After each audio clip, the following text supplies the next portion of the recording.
419장입니다. 419장 우리 함께 찬양하시겠습니다. 찬송가 419장입니다.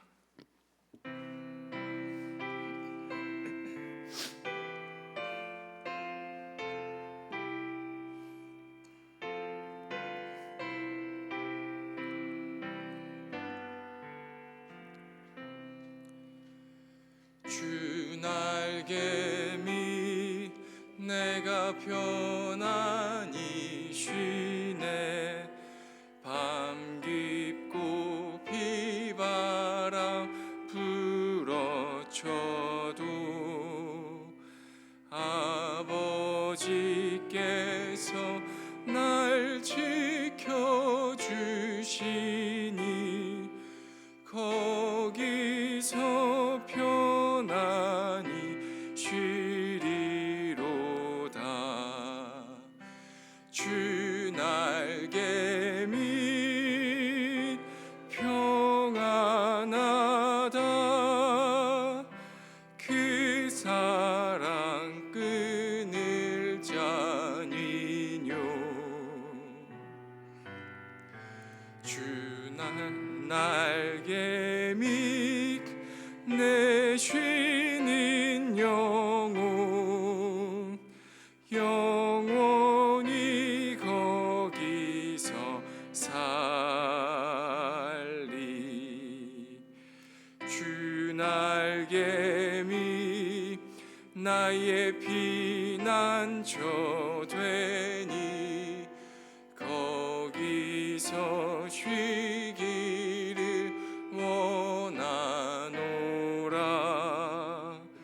세상이 나를 위로치 못하나 거기서 평화를 누리리라.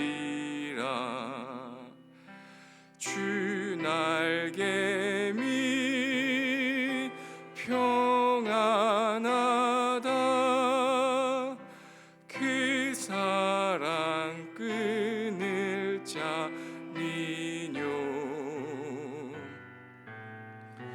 주 날개 밑 내 쉬는 영혼이 거기서 살리. 주 날개 밑 참된 기쁨이 있네. 고달픈 세상길 가는 나 거기 숨어 돌보심을 받고 영원한 안식을 얻으리라. 주 날개 밑 평안하다. 그 사랑 끊을 자니뇨. 주 날개 밑 내 쉬는 영혼이 거기서 살리. 아멘. 기도드리겠습니다.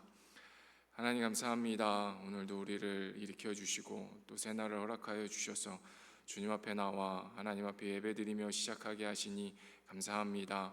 하나님, 우리가 찬양드리며 말씀드리며 주님 앞에 기도하며 엎드릴 때마다 우리의 주인이 누구신지 우리가 다시 한번 깨닫는 시간 되게 하여 주시옵시고, 우리가 정말 우리를 인도하시는 분이 누구신지, 또 우리가 누구를 붙들고 나아가야 하는지를 온전히 다시 한번 깨닫고 선포하는 시간들이 될 수 있도록 아버지여 붙들어 주시고 인도하여 주시옵소서.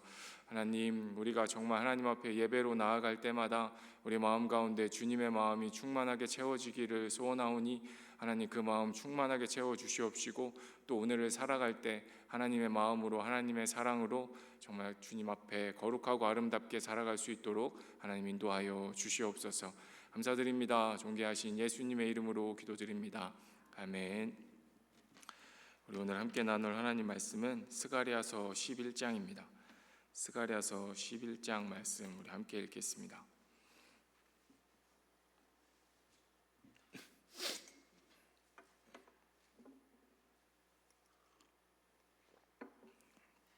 스가랴서 11장 말씀입니다. 제가 먼저 읽겠습니다. 레바논아, 내 문을 열고 불이 내 백향목을 사르게 하라.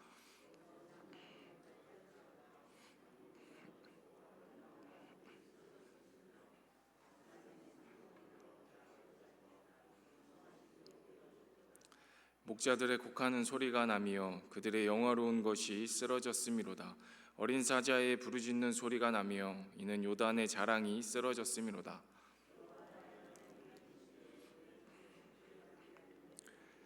사들인 자들은 그들을 잡아도 죄가 없다 하고 판자들은 말하기를 내가 부유하게 되었은즉 여호와께 찬송하리라 하고 그들의 목자들은 그들을 불쌍히 여기지 아니하는도다.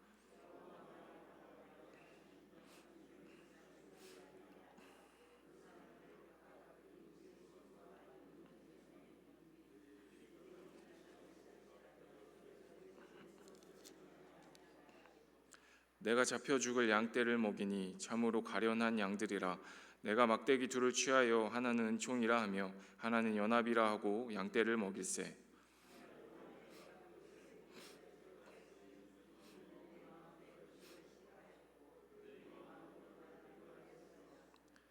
내가 이르되 내가 너희를 먹이지 아니하리라. 죽는 자는 죽는 대로 망하는 자는 망하는 대로 나머지는 서로 살을 먹는 대로 두리라 하고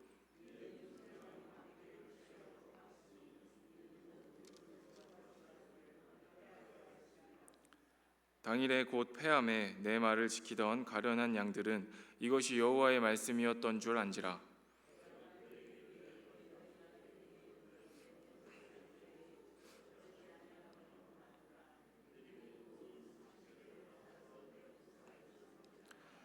여호와께서 내게 이르시되 그들이 나를 헤아린 바 그 삭슬 토기장이에게 던지라 하시기로 내가 곧 그 은 30개를 여호와의 전에서 토기장이에게 던지고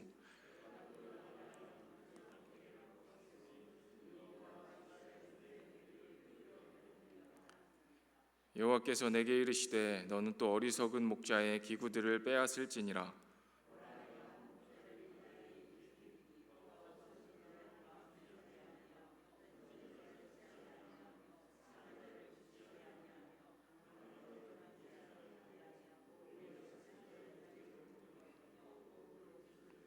함께 읽겠습니다.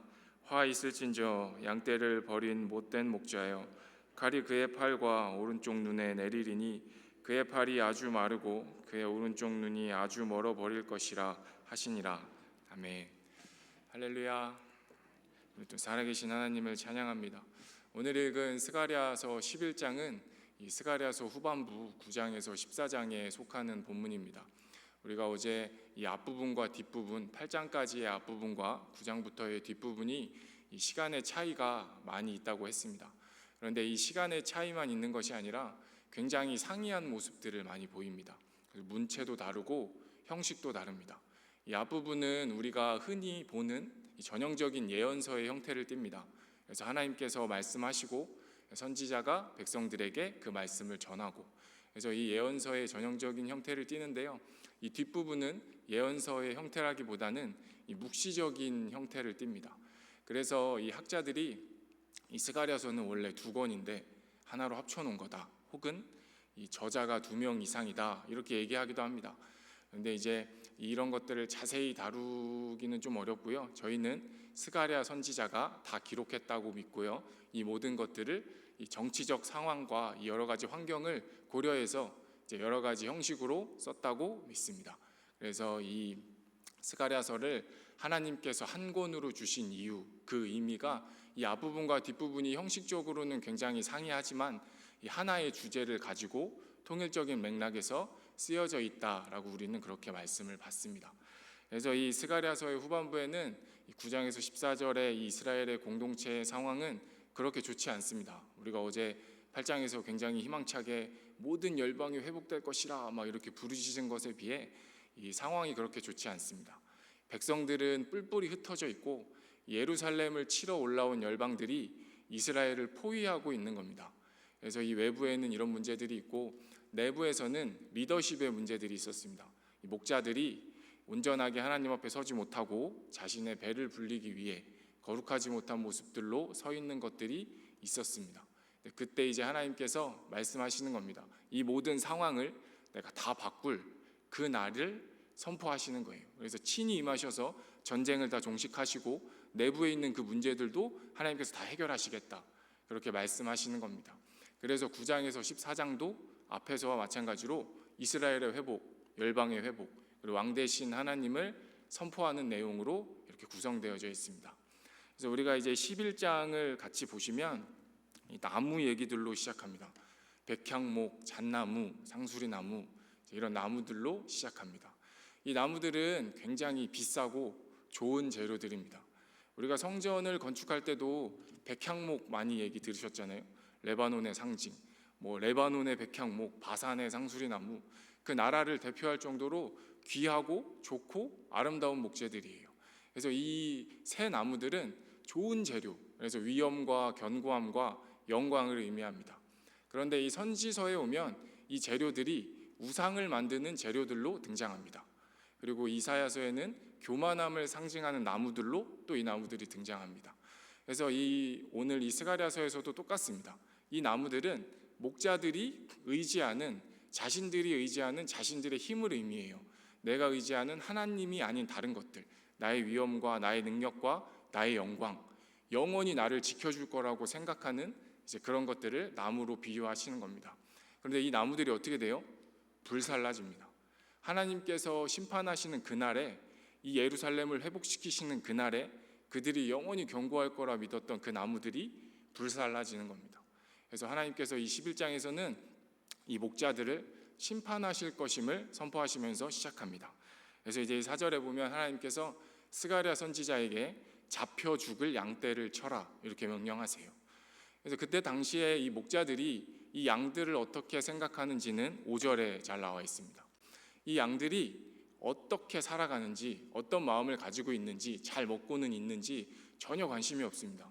내 양들에 대한 사랑과 관심과 긍휼은 없고, 내가 이들을 팔아서 돈을 벌 수만 있다면, 내가 이들을 팔아서 내 배가 불러지기만 한다면 뭐라고 얘기하냐면 하나님께 영광이다 라고 얘기합니다. 그러니까 돈만 생각하는 거예요. 가치와 경제적인 그런 것들로만 내 양들을 생각하는 겁니다. 그러니까 이들을 치고 목자의 모습이 아니라 장사꾼의, 사꾼의 모습으로 존재하는 거죠. 그래서 우리가 살아가는 세상도 여러분 이렇게 돌아갑니다. 우리가 이 자녀를 낳고 어떻게 기도하죠? 우리 아들이 고등학교 때는 전국에서 1등급이 되게 해주세요, 이렇게 기도하십니까? 아니잖아요. 건강하고 착하고 아름답고 하나님 잘 믿게 해주세요, 이렇게 기도하죠. 근데 여러분 이렇게 기도하고 이렇게 됐습니다. 세상에 나갔어요. 취직하려고 면접을 보는 거죠. 자네는 뭘 잘하나? 저는요 착합니다. 그럼 뽑아줍니까? 저는요 예수님 잘 믿습니다. 저 인사 잘합니다. 뽑아줍니까? 안 뽑아줍니다. 뭐가 있어야 돼요? 가치가 있어야 됩니다. 가치가. 이 사람이 적어도 우리 회사에 그 어느 정도의 가치를 높여줄 사람이 돼야 돼요. 그래야지 뽑습니다. 그렇지 않으면 어떻게 해요? 버려지는 겁니다. 가치 없는 자는 버려지는 거예요. 그래서 자본, 물질, 가치로 돌아가는 게 우리의 세상이죠. 자본주의 사회니까 당연히 자본을 추구하는 게 맞겠죠. 그런데 하나님께서는 이것들을 보시면서 분노하세요. 하나님께서 분노하십니다. 내가 반드시 심판하리라. 왜요? 하나님께서는 그렇지 않으시기 때문에 그렇습니다. 하나님께서는 우리를 가치로 판단하지 않으세요.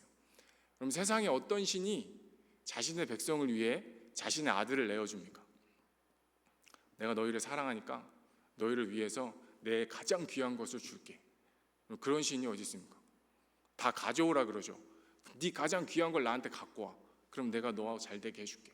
네 자녀를 갖고 와. 네 목숨도 나한테 바쳐. 그럼 내가 다 잘 되게 해줄게. 이렇게 얘기하는 게 맞죠. 근데 우리 하나님께서는 그렇게 안 하시는 겁니다. 하나님의 기준은 그렇지 않아요. 하나님의 리더십은 네가 가치가 있는지, 네가 얼마나 능력 있는지에 달려있는 게 아니라 하나님의 사랑하심에 달려있는 겁니다. 그래서 하나님께서 우리를 사랑하시기 때문에 우리를 가치 없음에도 불구하고, 능력 없음에도 불구하고, 자격 없음에도 불구하고 우리를 먹이시고 입히시고 구원하시는 겁니다. 그래서 하나님께서 그분의 아들을 우리에게 내어주시는 거예요. 내가 너희를 사랑하니 내 아들을 주겠다. 그런데 이 목자들은 그 양에게 전혀 관심이 없는 겁니다. 그래서 하나님께서 분노하시는 거예요. 그래서 이 목자들을 심판하시겠다 말씀하시는 겁니다. 그래서 우리 7절에 보면 이 스가랴 선지자가 하나님의 명령대로 그 양을 칠 때 막대기 2개를 가지고 가는데요, 하나는 은총이고 하나는 연합입니다. 은총은 우리가 지금까지 나눴던 내용이에요. 하나님께서 우리를 사랑하셔서 자격 없음에도 우리를 치시고 그 사랑으로 은혜로 돌봐주신다는 겁니다. 그래서 이 스가랴 선지자가 그 2가지 막대기를 가지고 그 양떼를 이렇게 쳐주는 겁니다. 하나님의 사랑으로 자신의 가장 귀한 것을 내어주면서 그 양떼를 먹이는 거예요. 그래서 이제 그 동안에 이 스가랴 선지자가 이 거짓 목자들, 새 목자라고 나왔습니다. 새 목자들을 제거했습니다. 그냥 양들한테는 관심도 없고 돈에만 관심 있는 목자들을 제거했어요. 그랬더니 이제 어떻게 돼야 돼요? 양들이 너무 기뻐해야 되잖아요. 이 거짓된 목자들이 다 사라졌다. 나를 팔아서 돈만 벌리려고 하는 지밖에 모르는 목자들. 우리는 어떻게 해야 됩니까? 하나님 감사합니다. 하나님께 영광 해야 되죠. 네, 그렇지 않습니다. 놀라운 일이 벌어집니다. 8절에 보면 그들이 나를 미워하였다 이렇게 기록되어 있습니다. 그 목자들을 제거해 줬는데도 이 양들은 하나님의 은총을 받기를 거부하는 겁니다. 하나님과 함께 하기를 거부하는 거예요. 그리고 사라진 거짓 목자들을 찾는 겁니다. 왜 그렇게 했냐는 거죠. 하나님을 거부하는 겁니다. 이때 하나님께서 그들의 앞에서 스가랴 선지자를 통해 그 은총이라는 막대기를 부러뜨려 버리십니다. 더 이상 하나님의 은총은 그들에게 없을 겁니다. 언약의 파기를 선언하시는 거예요. 여러분이 이스라엘과 하나님의 언약은 지금까지 단 한 번도 양방으로 유지된 적이 없습니다. 거의 없어요. 하나님께서 홀로 유지시켜 오시는 거예요. 이스라엘은 지속적으로 계속 그 반대쪽을 잡기를 포기하고 손을 놔버렸습니다. 그래도 하나님께서는 그것들을 다 붙잡고 여기까지 끌고 오신 거예요. 굳이 혼자 힘들게 일방적으로. 그런데 그 하나님께서도 이제 그 손을 놓겠다고 말씀하시는 거예요. 이제 언약은 없다. 너희에게 긍휼함은 없다. 신실하게 약속을 지키시는 하나님은 이제 없다. 그렇게 선포하는 겁니다. 그래서 우리가 12절에 보면 스가랴 선지자가 이제 이 양을 더 이상 치지 않겠다. 그러니 너희가 내가 좀 괜찮았으면 내 삭슬 쳐줘라. 나에게 그 삭슬 줘라. 이렇게 말합니다. 그랬더니 그들이 은 30을 달아서 줍니다. 은 30은 적은 돈이 아닙니다. 굉장히 많은 돈이에요. 그래서 은 30을 주었을 때 하나님께서 스가랴 선지자에게 말씀하세요. 그 돈을 소유하지 마라. 토기장이에게 던져라. 소유하지 않으시는 겁니다. 그 삭수로 인정하지 않으시는 거예요. 여러분, 우리가 그들이 이 스가랴 선지자에게 어떤 삭스를 지불해야 했을까요? 그 거짓된 목자들 사이에서 하나님의 마음으로 은총으로 그 양들을 정직하고 신실하게 아름답게 보살폈던 이 목자 스가랴에게 어떤 대가를 지불했어야 됐을까요? 여러분, 우리는 그를 붙잡았어야 됐을 겁니다. 깨달았어야 돼요. 너를 보니까 내가 지금까지 잘못했구나. 내가 이 양을 사랑으로 섬기고 긍휼함으로 섬기고 하나님께서 주신 마음으로 내가 이 양을 돌봤어야 되는데 내가 나밖에 몰랐구나. 내가 이들을 팔아서 배불릴 궁리만 했구나. 깨달았어야죠. 미안하다고 해야 됩니다. 그리고 함께 하자고 해야 돼요. 나랑 같이 하자. 지금부터 나랑 같이 하면서 나를 좀 깨닫게 해줘라.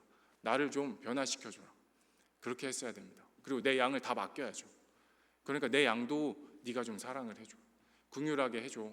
이 양이 정말 받아야 될 대접을 받고 살아갈 수 있게 좀 해줘라. 그렇게 해야 됩니다. 그런데 그렇게 하지 않는 거죠. 난 너와 함께 할 수 없어. 딱 보니까 다른 거죠. 얘 계속 붙잡고 있다가는 손해날 것 같은 겁니다. 그런데 보니까 능력은 좀 있어 보여. 하나님의 말씀을 좀 아는 것 같아. 그러니까 돈 주고 보내버리는 겁니다.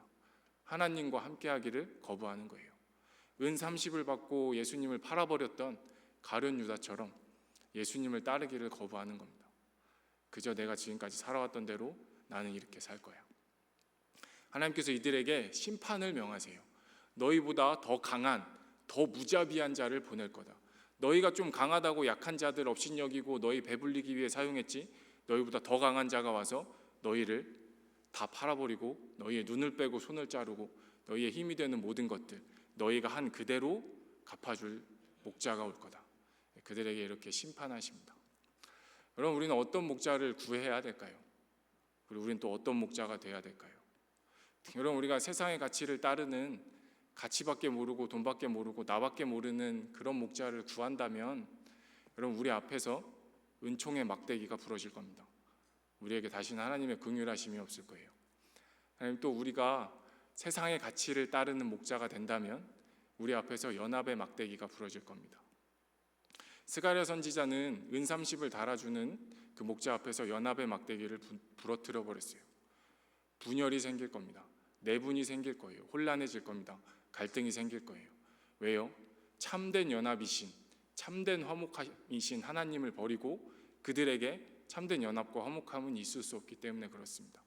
하나님을 버린 그들 앞에 우리 하나님께서는 연합이란 막대기를 부러뜨려서 갈등과 내분과 그 혼란을 조장하시는 겁니다. 우리는 이런 가치에서 돌아서야 될 겁니다. 세상의 가치, 사람의 가치, 한 영혼의 가치를 돈으로만 생각하는 이런 가치에서 돌아서야 될 겁니다. 그래서 한 영혼이 천하보다 귀하다고 말씀하시는 하나님, 그래서 그 아들을 내주시기까지 우리를 사랑하셨던 그 하나님의 마음이 우리 가운데 반드시 있어야 될 줄로 믿습니다. 그래서 우리 남부교회가 이 땅 가운데서 그런 목자로, 또 그런 목자를 구하며 살아가는 우리 남부교회 되시기를 기도합니다. 그래서 하나님께서 기뻐하시는 귀한 교회가 또 오늘도 하나님의 마음을 선포하는 아름다운 교회의 모습이 우리 가운데 충만하게 넘치기를 기도합니다. 아멘. 우리 기도드리겠습니다.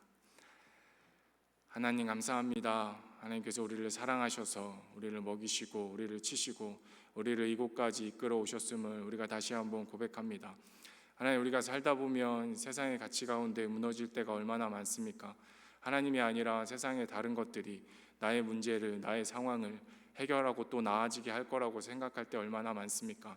하나님, 그래서 우리가 아침부터 나와서 하나님 앞에 엎드리오니 하나님, 우리의 마음을 붙들어 주시고 정말 살아계시고 아름다우신 주님을 바라볼 수 있도록 도와주시옵소서.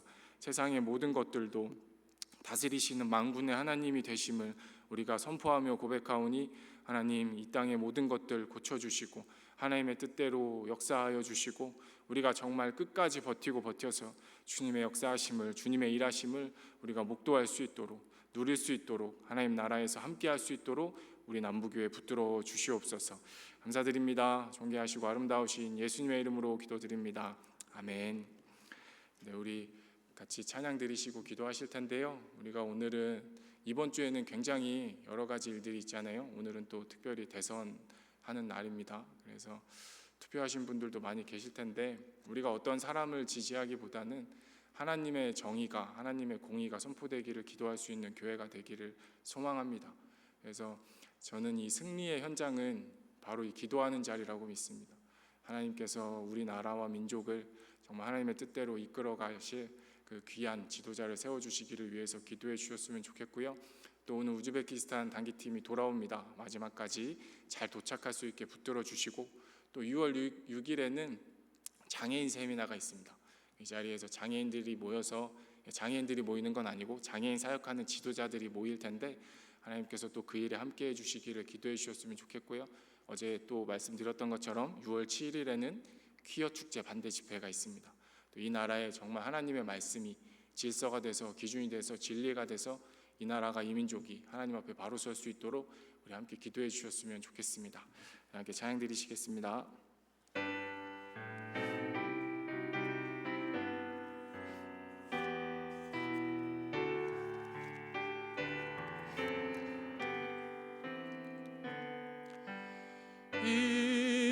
인내하신 구세주여, 내가 비오니 죄인 오라실 때에 날 부르 주여 주여 내가 비오니 죄인 오라실 때에 날 부르소서.